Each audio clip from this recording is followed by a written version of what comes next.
नमस्कार, मैं हूं राधा राणा और आप देख रहे हैं आरएबी टाइम। बिहार की राजनीति में एक बार फिर से गर्मी आई है और इस बार महागठबंधन ने अपनी चुनावी रणनीति पर चर्चा शुरू कर दी है। जी हां, बिहार विधानसभा चुनाव 2025 को लेकर पटना स्थित आरजेडी दफ्तर में महागठबंधन की एक महत्वपूर्ण बैठक हो रही है। इस बैठक में आरजेडी के साथ Congress, CPI ML, CPM, CPI और वीआईपी पार्टी के नेता भी शामिल है। यह बैठक दोपहर 2 बजे से शुरू हुई थी और शाम तक चलने की संभावना है।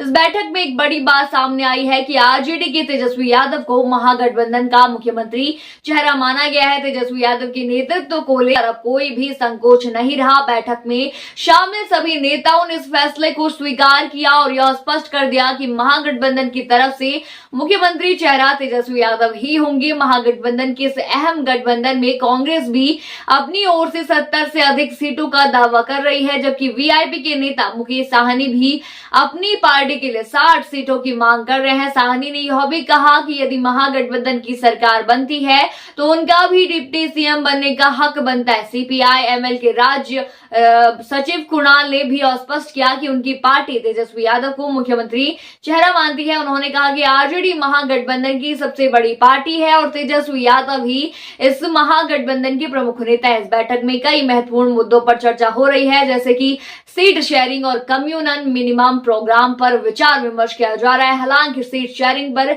अभी कोई अंतिम फैसला नहीं लिया गया, लेकिन यह तय है कि आरजेडी अधिक सीटों पर चुनाव लड़ेगी और बाकी दलों को उनके हिसाब से सीटें दी जाएंगी। जी हां, यह बैठक महागठबंधन के लिए काफी महत्वपूर्ण है क्योंकि इसमें बिहार की राजनीति की दिशा तय की जा रही है। आरजेडी और उनके साथियों ने अपनी रणनीतियों को एकजुट करना शुरू कर दिया है। जी हां, अब यह देखना होगा कि यह बैठक बिहार की राजनीति को किस दिशा में ले जाती है और किस प्रकार यह गठबंधन अपनी चुनावी रणनीति को आगे बढ़ाता है। जब बात बिहार की राजनीति की होती है तो सबसे ज्यादा ध्यान सीट शेयरिंग और पार्टी के बीच के तालमेल पर होता है। इस बैठक में भी यह मुद्दा चर्चा में आया कि कौन कितनी सीटों पर चुनाव लड़ेगा।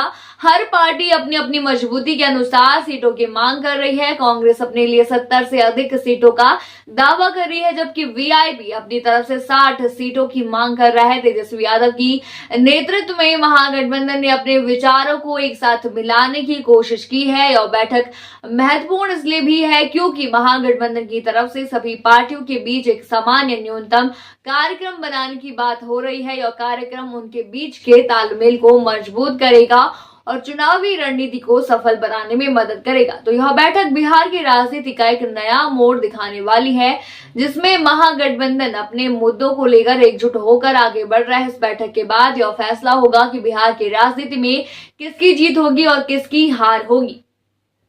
आप क्या सोचते हैं इस फैसले पर? हमें कमेंट सेक्शन में जरूर बताइए और बने रहिए आरएबी टाइम्स के साथ ही चैनल को सब्सक्राइब करना न भूलें और हमारे फेसबुक और वेबसाइट के साथ भी जरूर जुड़े।